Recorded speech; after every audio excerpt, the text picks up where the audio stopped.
Bismillahirrahmanirrahim. Assalamualaikum warahmatullahi wabarakatuh. Saya dan teman saya, Vita Zida, kami dari kelompok 8, dari kampus Inaifas Kencong, dan kami Prodi Bimbingan Konseling Pendidikan Islam. Kebetulan kami sekarang sudah semester 6, dan pada pembahasan kali ini kita akan membahas tentang inklusi cerebral palsy layanan sosial. Oke, baik, lanjut slide yang kedua, yaitu apa sih pengertian dari cerebral palsy itu?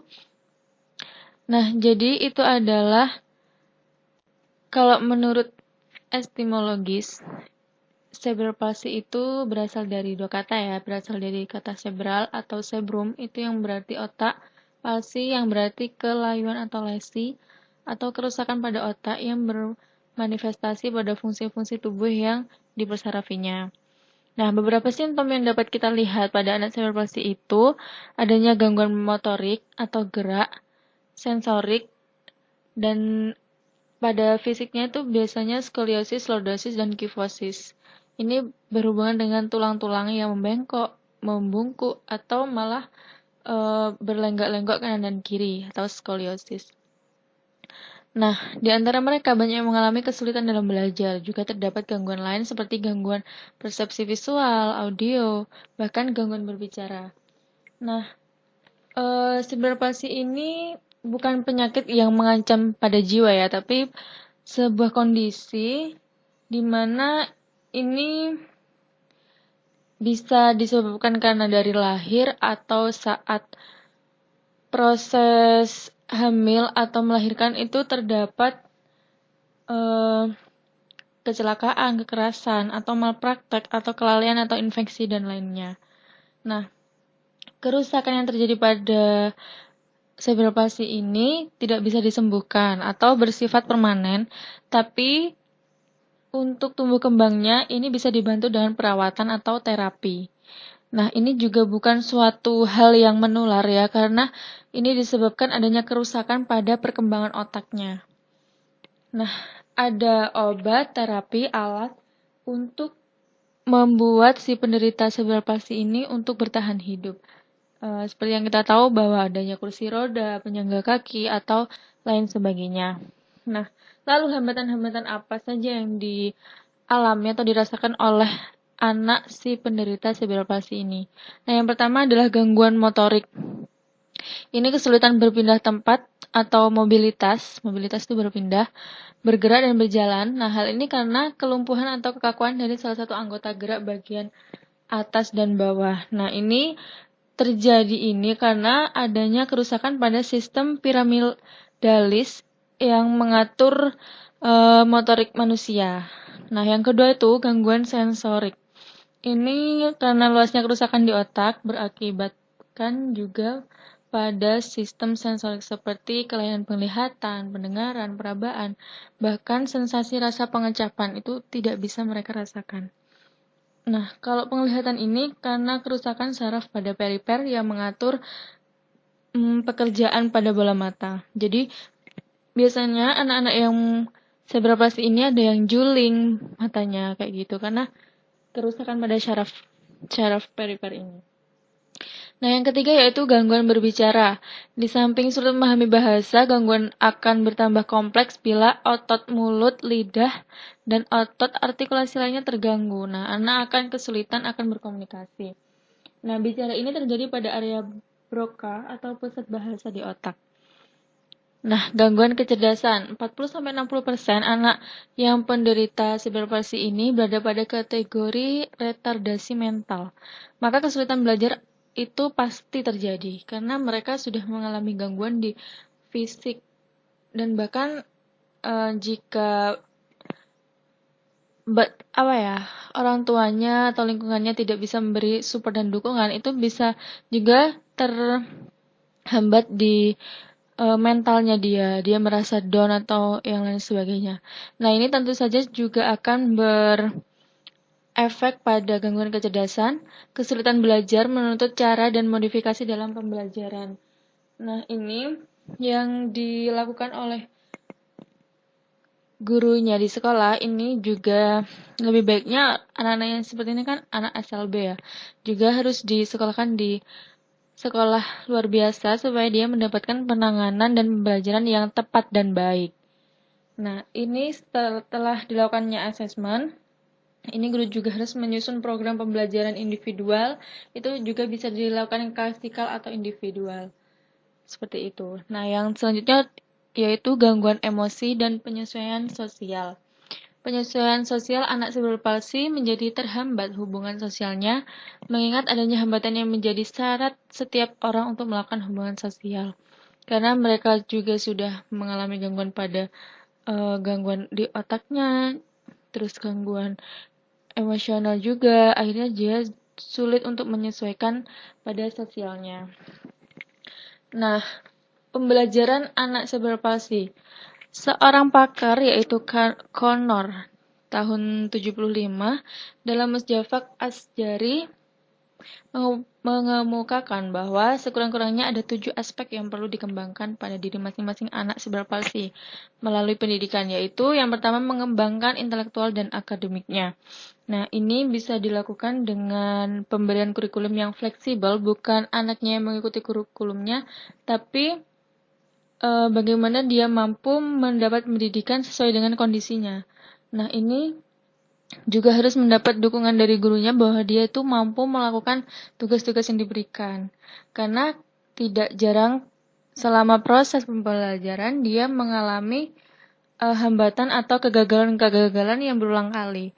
Nah, di situ kadang terjadi sifat keraguan atau putus asa dari si anak tersebut. Maka support itu juga sangat penting bagi dia bahwa dia tuh mampu melakukannya walaupun butuh waktu yang cukup lama. Nah, seperti itu. Yang kedua, membantu perkembangan fisik. Nah, ini tentu harus dilakukan dengan banyaknya latihan-latihan ya. Yang ketiga, meningkatkan perkembangan emosi dan penerimaan diri dari seorang anak. Tentunya ini juga butuh kesadaran dari orang tua, orang-orang di sekitarnya bahwa penerimaan terhadap dirinya, kondisi dirinya, kondisi yang kondusif ini sangat mendukung untuk kesehatan mentalnya dia. Yang keempat yaitu mematangkan aspek sosial. Nah, latihan konsisten secara bertahap, konsisten dengan frekuensi dan durasi yang sesuai. Nah, yang selanjutnya yaitu mematangkan moral dan spiritual. Anak-anak yang seperti ini juga pasti memiliki kelebihan dan kekurangan. Dan tentunya nilai-nilai spiritual juga harus ditanamkan pada anak-anak yang seperti ini. Apalagi nilai spiritual itu juga bisa membuat hatinya menjadi lebih tenang karena dekat dengan Tuhannya. Jadi orang tua juga harus menanamkan nilai spiritual yang banyak, yang dalam pada diri si anak. Apalagi si anak kan biasanya orang-orang seperti ini jarang melakukan maksiat, jadi kesempatan besar untuk orang tua atau orang di sekitarnya untuk menanamkan nilai-nilai spiritual. Nah, yang selanjutnya yaitu meningkatkan ekspresi diri. Ini tentunya dengan berbagai kegiatan, keterampilan atau kekreatifan. Dengan yang sudah saya sebutkan tadi, pasti memiliki kelebihan. Nah, kita arahkan untuk pengekspresian dirinya pada passion atau bakatnya dia. Nah, yang terakhir mempersiapkan masa depan. Tentunya ini komunikasi antara orang tua dengan si anak, mengetahui apa passionnya dia, bagaimana nanti dia bertumbuh kembangnya. Itu diskusi antara orang tua dan anak itu perlu dibahas secara matang gitu. Karena kan anak cerebral palsy ini memiliki kondisi yang berbeda dengan orang-orang yang biasanya. Nah, kadang juga dari si orang tua itu tidak jarang mendapat cibiran dari masyarakat atau bahkan saudara sendiri karena memiliki anak yang menderita kecacatan seperti itu. Nah, tentunya tidak jarang dari orang tua itu yang merasa dirinya malu atau Dan ini juga bisa menyebabkan peningkatan stres yang lebih tinggi pada orang tua seperti ini. Nah, dalam menangani hal terkait tersebut, orang tua yang memiliki anak dengan kondisi cerebral palsy ini, nah, ada pekerja sosial yang memiliki peranan penting atau grup. Nah, ini tugasnya yaitu mengintervensi pekerjaan sosial dengan kelompok atau social group work dapat memberikan solusi atas permasalahan di atas permasalahan tadi, yang mana orang tua yang memiliki anak dengan cerebral palsy ini memerlukan sistem pendukung atau support system, sehingga orang tua yang memperoleh dukungan sosial yang dibutuhkan dapat menjalankan peran dan fungsinya dengan optimal. Nah, jadi support system ini kelompok orang yang terdiri dari orang-orang dengan permasalahan yang sama, sehingga mereka saling berdiskusi dan mencurhatkan keluh kesahnya selama menghadapi anak-anaknya ini, terus membahas tentang bagaimana solusi-solusinya, serta yang terpenting yaitu dukungan dari masing-masing orang tersebut.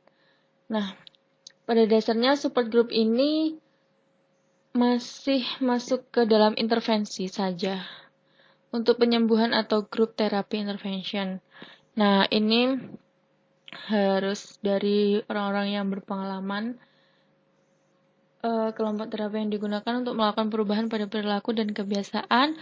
Kelompok dapat memberikan perubahan yang bersifat permanen, kalau bisa ya. Kelompok berperan sebagai instrumen untuk menolong sesama. Melalui kelompok, anggota di dalamnya dapat tumbuh dan berkembang bersama.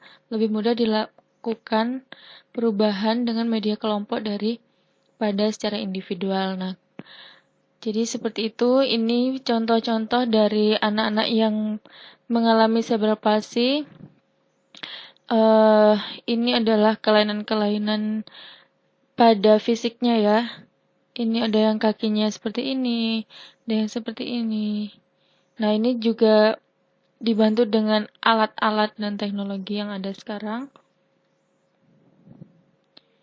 Nah, seperti ini. Jadi, walaupun mungkin usianya sama-sama, seumuran, tapi perkembangan mereka berbeda. Nah, ini menunjukkan bahwa anak tersebut peduli dan merasa menerima pada temannya atau saudaranya ini.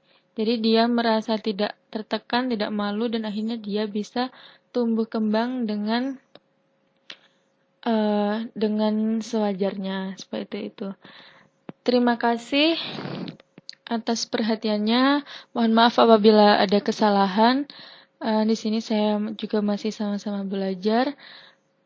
Baik, saya tutup. Wassalamualaikum warahmatullahi wabarakatuh.